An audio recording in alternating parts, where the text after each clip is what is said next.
Ra'iisul Wasaaraha Xukuumadda Federaalka Soomaaliya Mudane Xasan Cali Kheyre ayaa maanta daahfuray habka online-ka ah ee diiwaangelinta ganacsiga oo ay diyaarisay Wasaaradda Ganacsiga iyo Warshadaha.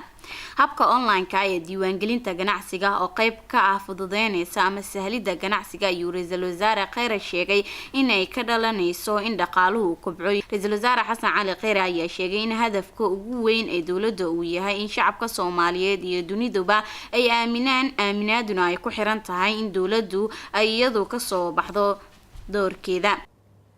suuqyada ganacsigu inay yihiin kuwa dhaqaalaha Soomaaliya mustaqbalka maamul ma rabno dawlad Soomaaliyeed oo wax walba iyadu gacanta ku haysata mustaqbalka. waxaan rabnaa inaan ku caawino shuruucda idin fududeynaha ganacsiga, dawladnimada idin fududeynaha ganacsiga, leedinka celiyo inaan dawladdu nidaamkeedu aanu idin dhibin, dalka musuqmaasuqa lagala dagaalamo, ganacsatada ganacsigeedu kor u kaco, markaas dawladuna canshuur helaysaa, dalkana shaqo loo abuurayo.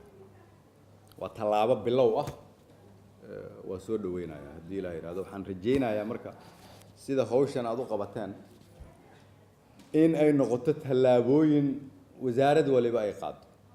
wasaaradda maaliyadda waxa ay qabato banaanka ay soo dhigto, antidhowrka guud cidda uu soo baaro oo khalad lagu arko banaanka la soo dhigo. wasaaradda kalluumaysigu waxay qabato meel ay shacabka Soomaaliyeed ay ka galaan la soo dhigo. waa in dawladnimada aan shacabka Soomaaliyeed u daadejinaa. waxaa dib u habeyn ku socda arrimaha dhaqaalaha, arrimaha ganacsiga, arrimaha siyaasadda, arrimaha amniga iyo ciidamada. waan rabnaa askari walba oo Soomaaliyeed oo dawladda Soomaaliyeed u shaqeeyo inuu xuquuqdiisa helo. mid walba oo la diiwaan geliyay oo dawladda Soomaaliyeed u shaqeynayana dawladda Soomaaliyeed ayaa ballan qaadaysa mushaarkiisa inuu qaato hal bilna aanay ka maqnaan. qof waliba oo dawladda Soomaaliyeed u shaqeeyay maalintii la doortay ilaa madaxweynaha ilaa haddana qof waliba ciidan la'aanba waa la siiyay mushaarkiisa haddii uu ka soo baxay shuruudii loogu talagalay. ciidamada iyo shaqaalaha rayidka dawladda Soomaaliyeed kulligood hal nidaam ay ku diiwaan gashan yihiin. waa la ogyahay qof waliba meesha uu ka shaqeeyo sidoo ka shaqeeyo. diiwaangelintu markay dhammaato shaqada kale waxay noqon doontaa ma joogaan meeshii loogu talagalay. mashruuca isla xisaabtanku waxa uu noqon doonaa mashruuc dheer oo socda.